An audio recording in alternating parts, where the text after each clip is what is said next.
Hey guys, Stevie Dahl here with Homefront Harmony. We've got another wonderful episode for you today. You know, I always enjoy talking to veterans. I also really enjoy talking to varied veterans from different branches and different levels. And today we have another one here. We have the lovely Miss Brianna. How are you, my dear? Amazing. How are you? I am so good. Now, see, I bet you don't know this. Can't tell by looking at her because she's so dang cute.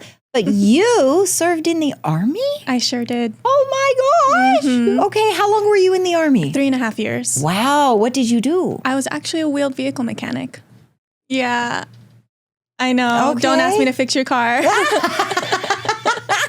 Okay, so now we'll rewind a little bit and start the conversation off. So what made you go into the military? I was actually raised by a Marine. Okay. So it was just a part of how I was raised. Okay. And I loved the fact that he had so much value and discipline and honor to him. And I wanted some of that as well. I also just didn't know what I wanted to do either. And I thought that military would afford me more time to figure that out.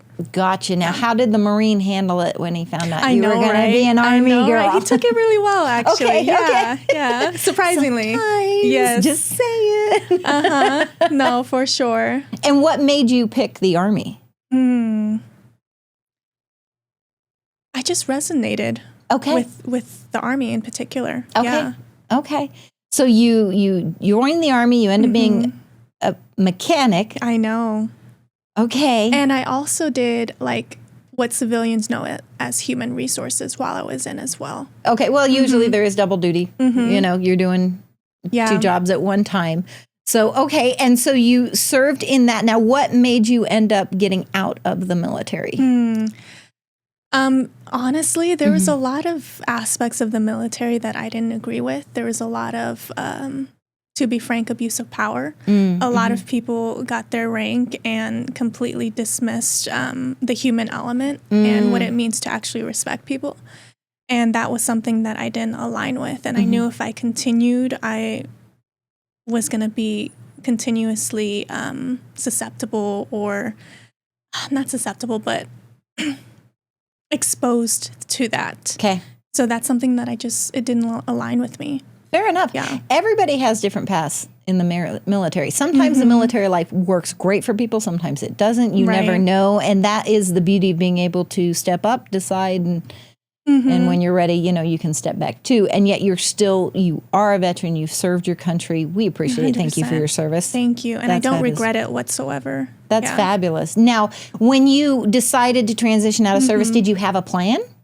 No, actually. Yeah, Okay. I was completely naive to civilian life. Okay. And I actually mentioned, so I thought it would give me a leg up, give me more time to think about like what it is that I wanted to do. And by the time I got out, I still didn't know what I wanted to do. Okay, there we go. And I got out also when COVID started. Oh, as no. Well. Yeah. Oh. So I actually hit I was very depressed when I got out. Yeah. And luckily, though, I found an incredible mentor who taught me so much about like frequency of money and childhood wounds and all of that. And I'm so grateful to her because she's the one who got me out of that. And I think I spent maybe like $3,000 to $4,000 on her, and she ended up 10xing my income. Yeah. Wow. Yeah. So she was amazing. Wow. I owe her a lot. Wow. Her name is Sam Altieri. Here's the interesting thing, and I will tell you this. We have talked a lot about how important mentors are for people transitioning out of service because it's a loss of identity. 100%. You know, once you step out of that service world, it's a complete loss of identity. And having a mentor, and especially if it's someone who's been through it before, who can guide you and help you, that's huge. Let alone you're stepping out, loss of identity, didn't necessarily have a plan. And hey, guess what? There's a global pandemic. Okay. That messes with you even further because that's a whole nother. I've talked many times about the fact that everyone in the world has some sort of level of PTSD because of the global pandemic and how they affected them. And then have the addition of your transition hit that with, you know, going from military to civilian. That's Wow, you jumped right in with both feet, didn't you? Yeah, I did. Good night. I made it. I'm here. She survived. Now, so you got out. You weren't sure what you were going to do. Is the mentor who guided you to where you are now the path that you're on now? Yes or and do no. she just, okay. Yeah, so I really believe in mentorship in general. So whenever I can, I do. And I really believe in servant leadership as well. So again, whenever I can, I do. But I actually do financial planning now. Okay. So it's a complete shift to what I did. Gotcha.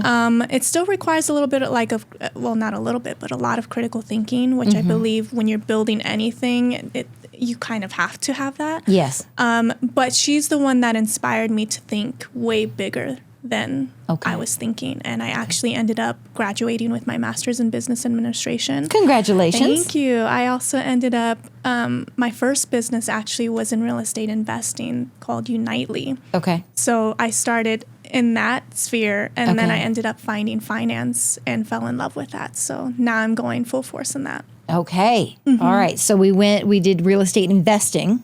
Okay. And did you invest in real estate or did you just, we had several properties under our belt and we also did arbitrage. So it's like when you use someone else's property to basically put on Airbnb and Vrbo. Okay. Okay. What? Take notes.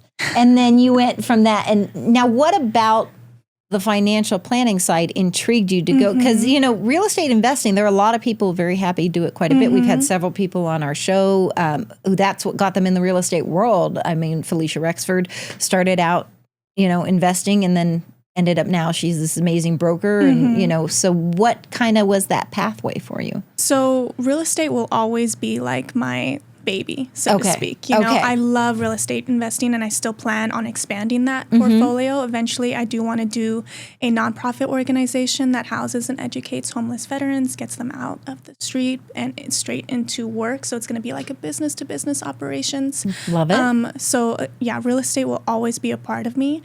However, I found that again, in all honesty, there is a lack of values and ethics within the real estate investing community where a lot of people were taking advantage of people, not only other investors, but other people. And I'm really, really big on values and ethics, really big on servant leadership. So when I see that, I sort of reevaluate that and say, hey, am I going to allow myself to be exposed to this? Do I have the capacity to change anything about it? And if so, do I understand the consequences of staying within that kind of environment? So I found finance, like real estate, has unlimited income potential. Okay. But it also positively impacts people's lives significantly. Okay. Not to say real estate investing doesn't, but with finance, you can impact not just this generation, but multiple generations to come. Okay. And again, that's something I was looking for. I want to make a positive impact. So, and then you consider that on top of unlimited, uncapped income, and I control my own time. And I was like, why am I doing anything else? So, yeah, that. Why would you do anything else? Yes.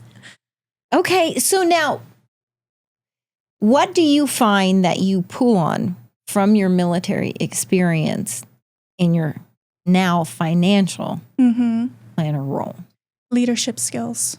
And I don't think that that's actually talked about enough. Okay.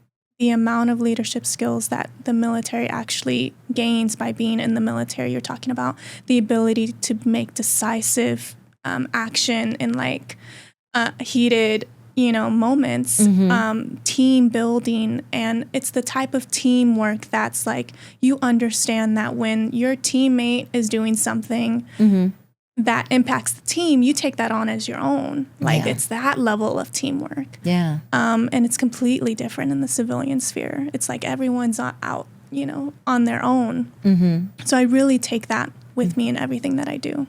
Gotcha. And now you had a team at the real estate investing. Do you have a team now with your financial planning? Oh, yeah. See, she kept her team. Yeah, and it's an amazing team. And they're already, this is how I know I have a good team. Okay. They're already so incredibly established. We're talking about millionaires here.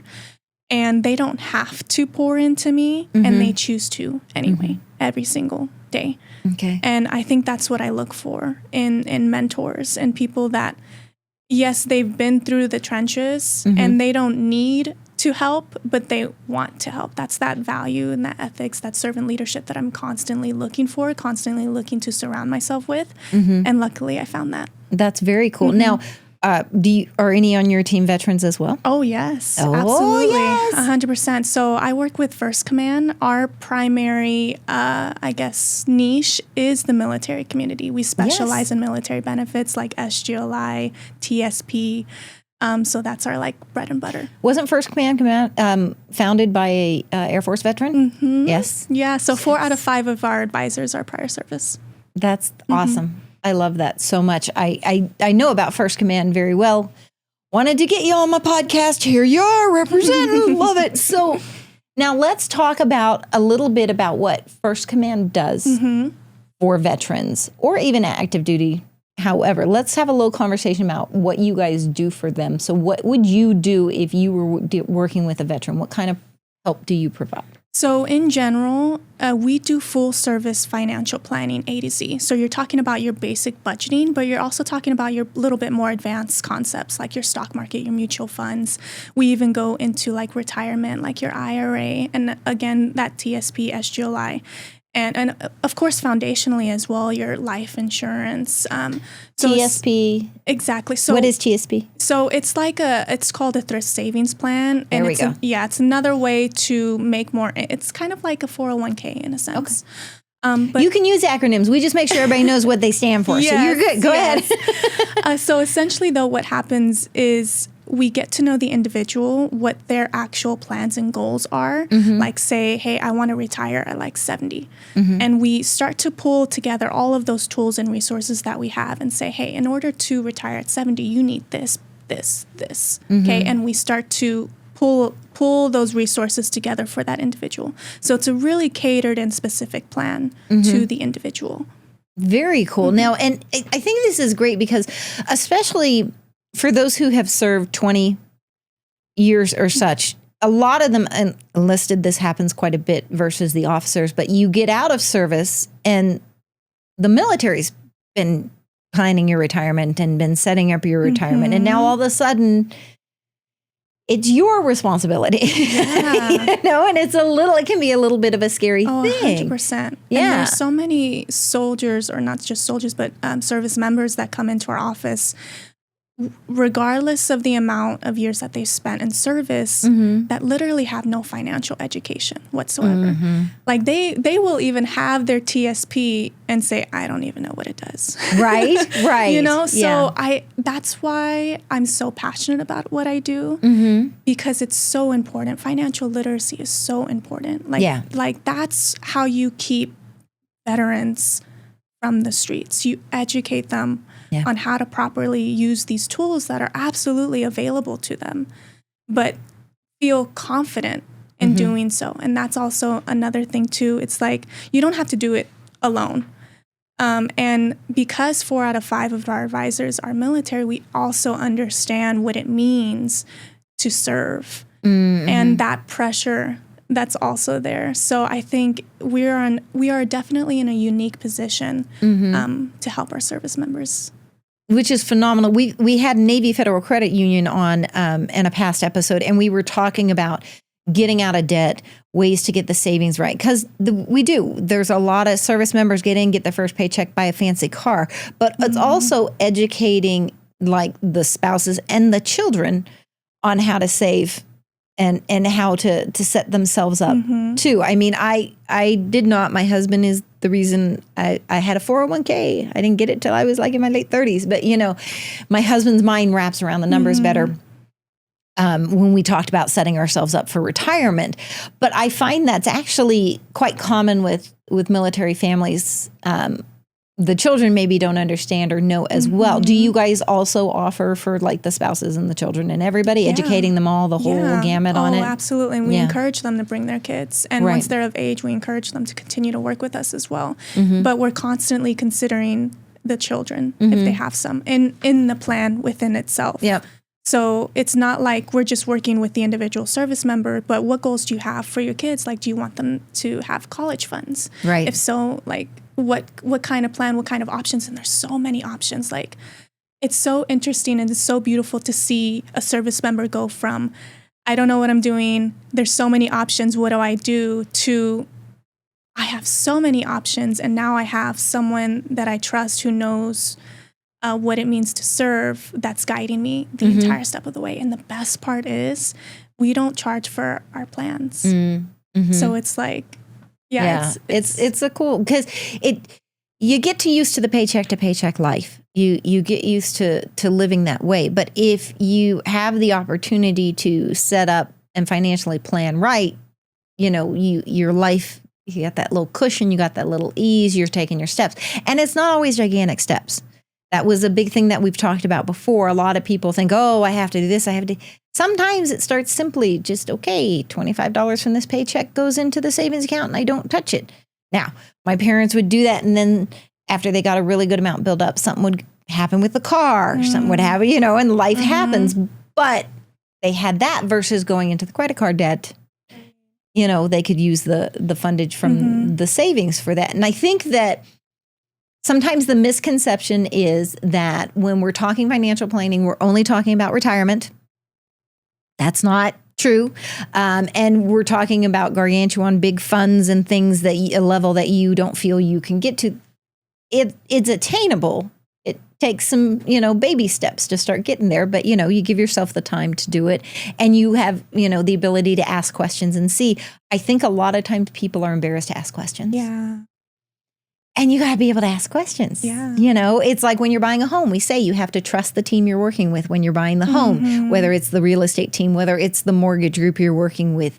You got to be able to trust them to be able to ask those questions. It's a huge point. There's a lot of lack of trust in our society, to be honest. And let alone in finance is the one thing that can be the difference between you feeding your kids or ending up on the street.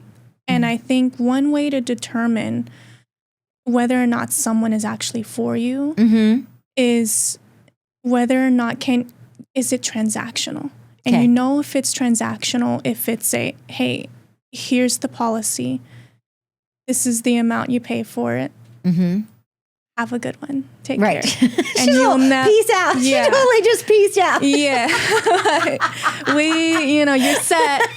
And there's good a times. lot and there's a lot of transactional people. Yeah. So what makes us non-transactional is we meet with our clients on a regular basis. We check up on them and we say, hey, do you still understand what we discussed? Yeah. And do you want to add anything to it? So at minimum, we meet with them to after we've set, their plan, minimum 2 times a year. So that's how you can tell the difference between a transactional person and someone who's actually going to be with you for the long haul. And you want those people who are going to be with you for the long haul. Now, do you find that you pull on when you're doing, in your career now, in the world that you live in now, that you pull on both areas you learned from? Like, mechanics is very step by step. You got to start here to go there to go. And I would imagine, project management wise, that would be huge. But I also know the HR world too has its fair amount. So do you find that you pull on both of them?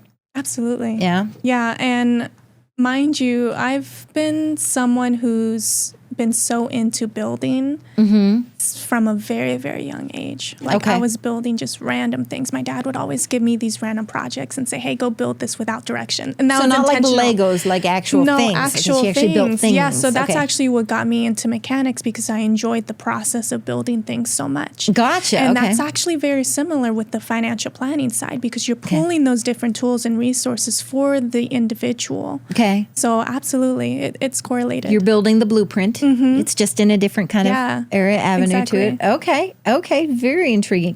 What do you find is the most kind of common, issue that where veterans are coming to you guys? What do you find to be the first, like the biggest hurdle you guys have to get over for them to help them? There's that trust element for sure, especially because there are a lot of people in our industry who are very transactional, and most people I feel are used to that transactional relationship. So when you start to have an in-depth conversation about not just your finances, but where do you see yourself in 10 years?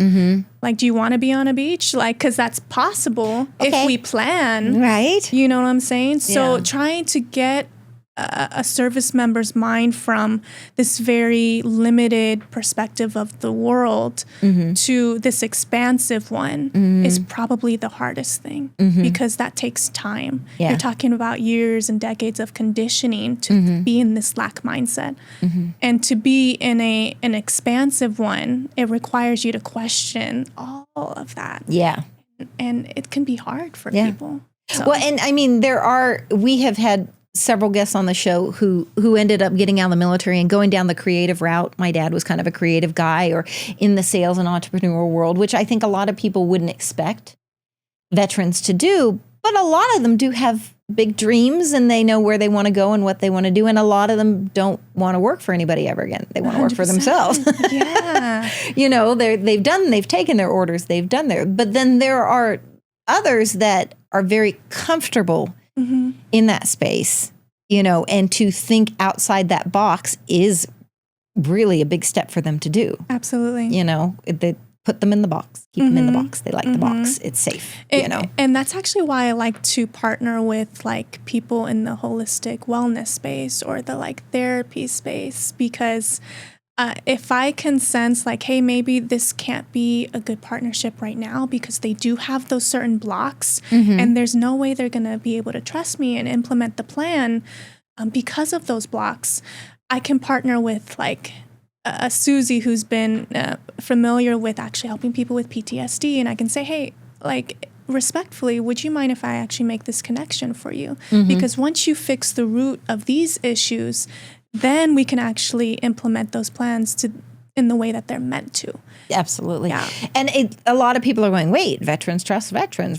Not necessarily. There is a line drawn with a way that trust can go. And what you have to realize is when we're talking finances, there is no more emotional or trigger-inducing or overwhelming area to go into than finances. A lot of people that's a stickler that has cost them relationships. It can be such a big conversation to have, and I think that's where you're running more into where the walls go up, is because it is. Absolutely. And you're going to be candid about you have to be where you are and where you're at, and sometimes it sucks. And if you can't understand that's going to impact the plan and where you'll head. Yeah. So I really am a believer that our finances are connected to every aspect of our being. Everything is so connected when you really get down to the root of it all. If you have this childhood trauma that impacts the way you view the world, and it's a very lack mentality. Again, how are you going to go from a lack mentality to thinking, hey, I can actually retire as a millionaire? So I always encourage people, seek help in finances, yes, but in your mental, because it starts in your mental. Do you have the capacity to believe that you are capable of actually holding wealth? Because that's a different conversation, but it's a correlated conversation, and it's a necessary conversation. Oh, yeah. So I love finances, but I also love mental health, and I love our military, and our military deserves and requires that extra effort and intention of understanding that interconnectedness of all things. Well, you get brownie points because we always love to talk about mental health here because everybody doesn't want to talk about it, and we are going to talk about it. And there's so many different varied levels to it. And so everybody's not always in bad. It's not 0 to bad. There's all kinds of levels in between. And sometimes we don't realize something is affecting us. It's very subconscious. And, we don't understand that there's a reason that block is there. You don't have to have had a traumatic, horrible childhood to have something a little off that throws you, that gets to you, that gets under your skin. You're a human being. We all deal with that stuff, okay? That's why we have people who deal with alcoholism or with drug problems or workaholics.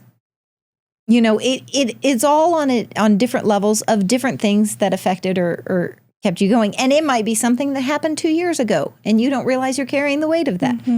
But the more we are open about it and talk about it, the more we make it that it is a conversation we should be having regularly, and it is not a weakness or a vulnerability or a bad thing for someone to have, the better it's going to be. Yeah. I think that you take on a huge hurdle with that when you're talking finances, because people get gun shy if they don't think that they're making enough, or if they don't think that they have enough in the bank, or if they get very, it's a little embarrassing to talk about, So that's another step you guys have to deal with. And I would just say, though, to those of you who are maybe embarrassed about where you are financially, honestly, most people are. Yeah. It's pretty common. I would agree with that. I've seen people make a variety of different incomes, and they still, a lot of them have some sort of embarrassment. Yeah. For whatever reason. So I just understand that you're not alone in that sense. And although it may be uncomfortable, what you'll hopefully arrive to on the other side is so much better than staying stuck in that embarrassment. And in all honesty, this is a very great statement for mental health wise, okay? Because we talk about the embarrassed, we talk about the holding you back, you'd be amazed what other people feel they've done or said or been. I have embarrassed myself so many times. Open mouth, insert foot constantly. They were handing out tact. I went back and got more attitude. But, it's one of those things that we it's part of who we are. We're going to have we got to be able to do. I told my mother the other day that my dad had a lot of sayings. He was a guy about sayings, probably from Texas. I didn't know. Could be because he was from Texas, could be the Navy. I don't know. But one of them was, let it roll off your back like a duck. And when I was younger, I'm like, yeah, okay. It didn't dawn on me until a few years ago in adulthood what that actually meant to me. Like, I knew what he was saying, but now I understand it in a level that I actually do it. And so it's one of those things. I think we put a lot of pressure on ourselves, and especially with the military. When we've served and we've been in that environment, in that world as a military child, you carry weight of how things, a lot of stuff I do because my dad did his military. He was an amazing, wonderful dad. But yeah, I have a military mindset to it. And it is a thing that we carry, and we put pressure on ourselves. We make it a bigger deal than it was. We carry it to, and we have to give ourselves that grace with that. 100%. Yeah, especially considering that finances in general is not something that's taught to us usually. Right. So to go from that to then expect yourself to be an expert or to know these things that most people don't know, it's just if you can just bring logic to a lot of this mentality, that'll help tremendously in just setting you in the right direction to at least getting you inside the door to meet with someone who could potentially help you. Yeah. Yeah. And I mean, we take home ec. I don't know if they still teach it, but we took home ec in school. I learned how to bake. I learned how to sew. I learned how to do all this stuff. And ironically, I did not take a class on how to balance a checkbook or how to deal with certain fights, because it wasn't something we taught. I remember when I was really young in elementary school, we were in Australia, and the setup in my class was you did certain things and you earned like play money. And then we had a little town that would open up and you could go in town and buy stuff, and you worked in one of the shops and you could buy.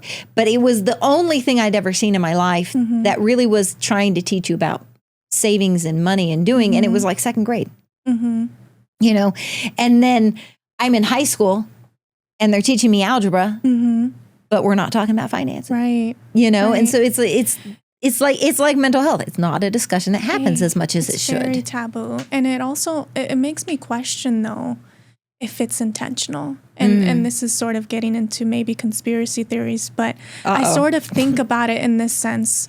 We have so many resources. We are the wealthiest nation out there. And yet the majority of people are living paycheck to paycheck. There's many millionaires that are living paycheck to paycheck. Yeah.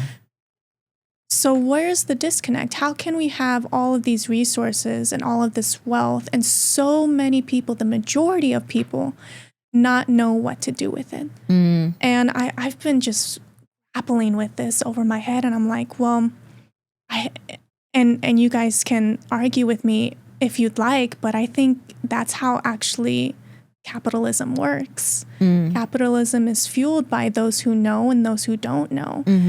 And it's just so interesting, especially when you start to get into the debt conversation, where those who know about wealth know that debt is used as leverage. And those who don't know about building wealth stay far away from debt.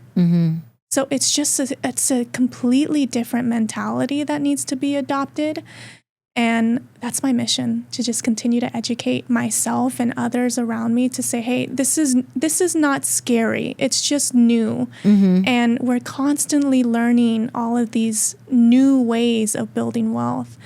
And there's so many resources, like not just an actual advisor, but there's YouTube University. Yeah. Granted, take everything with a grain of salt, but there's so much that you can learn just on your own that'll set you in the right direction. And I promise you, so many people don't know. So if you feel like you're not knowing is some sort of reflection of who you are and your character, I just want you to know it's completely not the case. And I encourage you not to reach out to me, like this isn't a plug for me or to First Command, but to reach out to someone that could help you, because we all need help.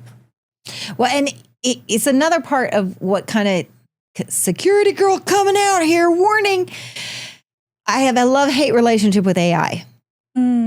I love it to help lessen workload when I'm dealing with a major policy or something that I have to write and do. I hate that some of it's still wrong. Right. Because AI learns and it grows. And if it doesn't find what it's looking for, creates it.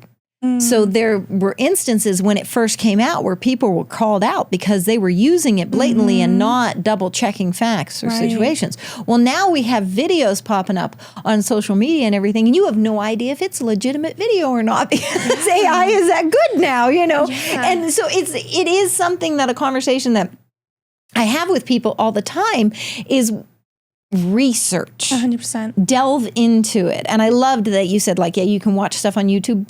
Careful what you watch, see where you're at, because you want to be sure what you're getting is actual evidence, factual information. Ideal, you know, when we do an investigation, we don't do hearsay, we don't do what people think happened. You have to have actual, you know.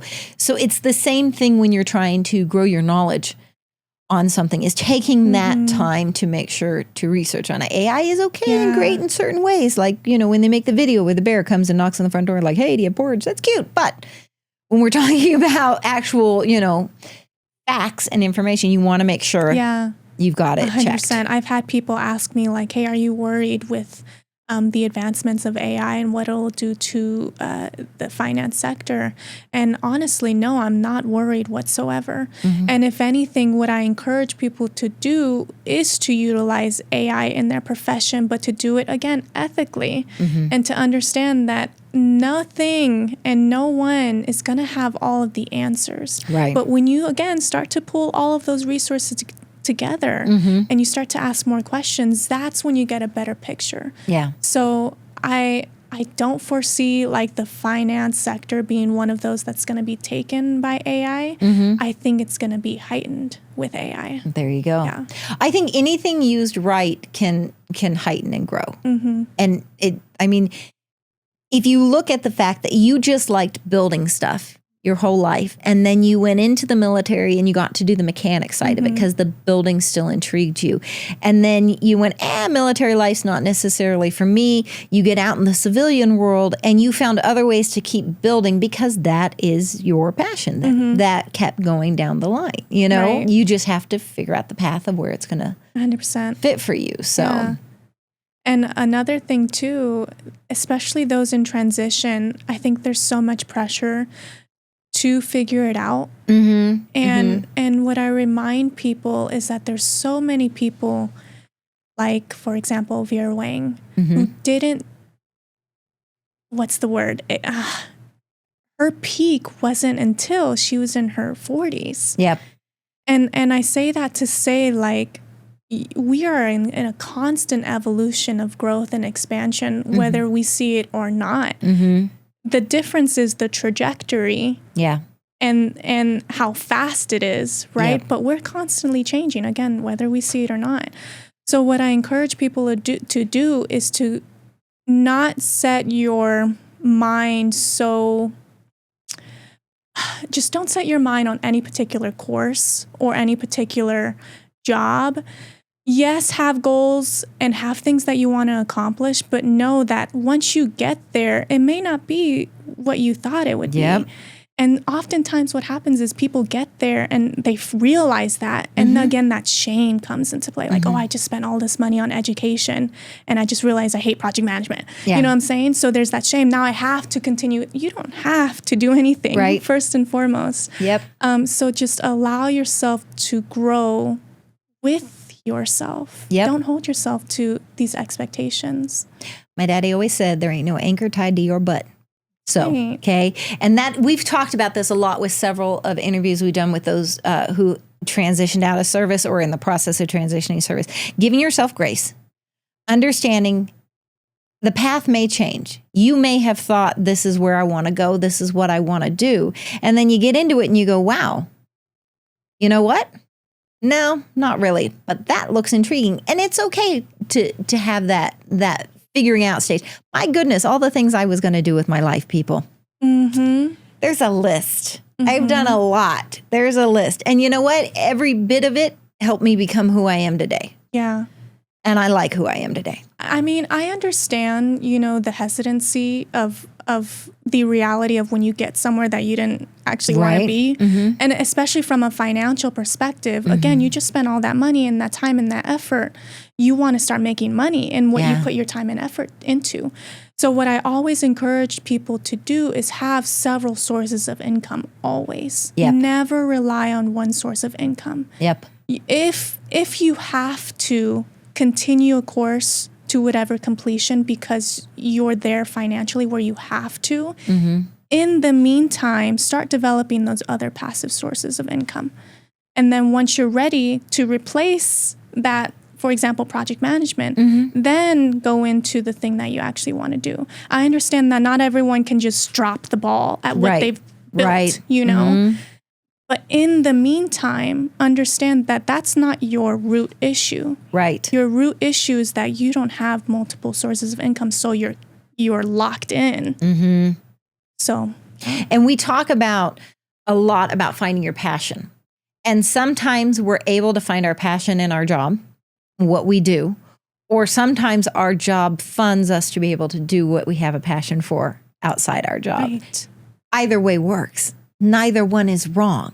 Okay, there's no right or wrong on that. You're gonna pick what works best for you, and that is a hard thing, I think, for veterans who do transition to the civilian life to understand. They're allowed to have a passion, 100%. And I think it's probably 50-50, maybe even 25-75, as to those who actually are okay with that, and those who go, well, I don't quite know how to do that now, Yeah, I don't know what that is because you spent most of your life being so committed to this one mission. And mind you, when you're military, that's 24/7. That's not 9 to 5. So to then get out and now you can do theoretically whatever you want. What do I do with that when I've been told to do everything up until this point? I understand and I completely empathize. It's a scary thing we've watched people go through, and whether you handled it what you think was well or not doesn't matter. Okay, we all have to figure it out and handle it. But it is one of those scenarios that you run into when you are given that much freedom. That's a little change to your day-to-day actions. That's a little different world than what you're used to. So it can be scary. And it changes your perception of discipline too. Because in the military, we think we all have all of the discipline. But when no one's holding your feet to the fire, do you do the things that you say you're going to do? Very, very true. Very true. And another thing too I notice people struggle with is that 9 to 5 mentality, right? You go in, you go out. And then after 5 p.m., a lot of people's brains turn off. Yep. They want to sit in front of the TV. They want to chill. And I get it. But understand, if you are to build those other streams of income, your mentality needs to go, okay, I have my 9 to 5. Now what's my 5 to 9? Yeah. What am I going to do with that time that I do have? Yeah. And I just want people to really take account to where they spend their time. What are you doing to actually get you to where you want to be? Yeah. Because understand, sitting in front of a TV, unless it's YouTube University, you know, like it's do you get a commission off of that? Jesus, right. But it's unlikely to expand you in any way. Yeah. And then you go into, depression and anxiety. Like, what am I going to do with my life? Well, you're literally doing nothing with your life. What do you expect? And I'd say that with the utmost love. Like, I've had to have this conversation with myself and with other people. But that one tweak, if more people can make that one tweak to say, hey, although it's 5 p.m., I've just spent most of my day building someone else's dream. Now it's my time to build my dream. Right. And take that more seriously than building anyone else's dream. The amount that you will build, the amount of things you will accomplish will significantly increase. Oh, absolutely. I tell you that my husband and I, so our jobs are not 9 to 5. He is a real estate broker. People have no concept of time. He's open 24/7. I am in security. People doing fraudulent bad acts don't really care what time of day they do it. They just kind of do it whenever they want. So that clock goes all the time, but we will get ourselves to a point where, we're chilling out for the night. We've done our dinner, the phones are down, nobody's playing. We're just going to chill out and we watch stupid TV at that time. And usually I make it, Family Guy is my go-to. I love Family Guy. Love Family Guy. Because I don't have to pay attention. I can just laugh and relieve and then go to sleep. But it is a conscious effort that we decide when that clock ticks and that line is drawn on it. And it's a battle. Sometimes, he gets up, he's on his phone because people have been texting him or whatever. And so some days are better than others, but it's a conversation and something we both have to do, and we both hold each other accountable for it. Love that you mentioned that, because I'm not advocating for the hustle culture, although I love hustling. I get it. What I'm advocating for is intentionality. I'm not saying work 24/7. Right. I'm saying if you are going to watch TV, if you are going to have some time alone, some time out, make it intentional. Hey, I'm only going to do it for 30 minutes. I'm going to set a clock. After that 30 minutes, the TV turns off and then I'm going to get to my stuff. Yes, we all need those outlets, but you cannot, or you can, but I don't recommend it, right? You should not allow that to become a part of your identity. Yeah. It's a thing. I will tell you that we were having a conversation. We host Thanksgiving. My sister and her family do Christmas because she had the kids. So it was always easier to go to their house with the toys. Jim and I host Thanksgiving because it was something I did. When I was a kid, my parents would host Thanksgiving, and the single people who worked for my dad in supply would come to our house. And the rule was they brought a side dish, their favorite side dish. Then we did the turkey, and we'd have 20, 25 people over at our house. And my husband and his parents are more like, we just go to a restaurant. We like to go have a nice meal at a restaurant. Someone take care of us. So it was an adjustment for him that I want to host at the house. And now that he's experiencing what it is for me is not the work, it's that family time. It's that tradition. It's that makes the holiday for me. Now he gets excited about it, seeing how I am in a way. I mean, he still doesn't love it because it's work. But to me, it's like, it's just something that I have to do. So that is something we talk about all the time. And I get it's easier to go to a restaurant. I get it. It's just not the same. I like what I like, so. And I'm sure your family appreciates your time and effort.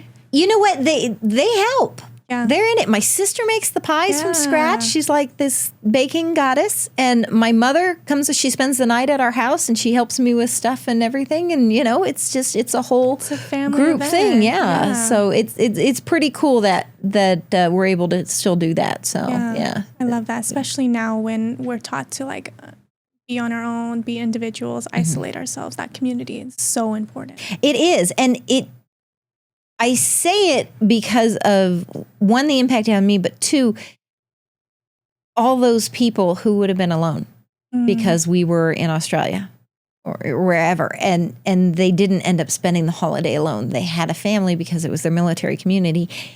And that's still, I've seen the veteran community in this town. It is massive. It is connected. It is growing every day. And if you did not know it was here, it is.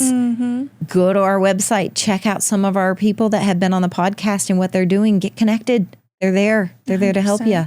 Because it's one of my favorite things about the military community. Yeah, absolutely. You have instant family. Yes, 100%. I've never been involved in such a tight-knit military community here. I'm also on the board of AUSA, which we actually help educate and connect the military to these different resources. Yep. And you're talking about like significant resources. Like it's not your mom and pop, and we do work with mom and pop, but it's significant discounts on like your Sam's Club, your Costco, things like that. So that's just one aspect that people can get connected to. And that's actually the bridge, right? AUSA is the bridge to all of those resources. So if you can just get tapped into an AUSA or these other organizations that bridge that gap, you're going to be way better off and have way more resources at your disposal. Oh, absolutely. The biggest thing we talk about, and again, the whole reason we built the podcast is because there are so many resources and options out there, and there are so many veterans and military families that have no idea what's available to them. And so that's why we started the podcast. That's why we have the website. That's why we do everything to try to get that word out and get people more connections to it and let them have access to it, because there is that option for you. And every level, smaller ones, all the way up to the big babies, okay?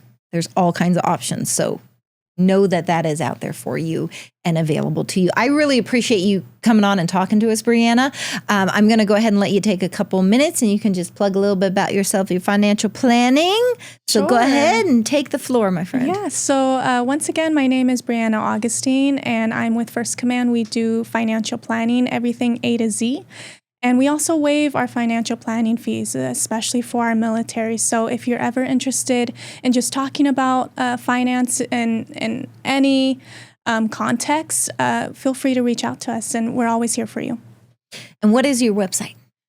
www.firstcommand.com. There we go. Easy peasy, lemon squeezy. Thank you so much. Thank you for your service. Thank you so much for having me. And thank you for your continued service. We appreciate you still supporting the community.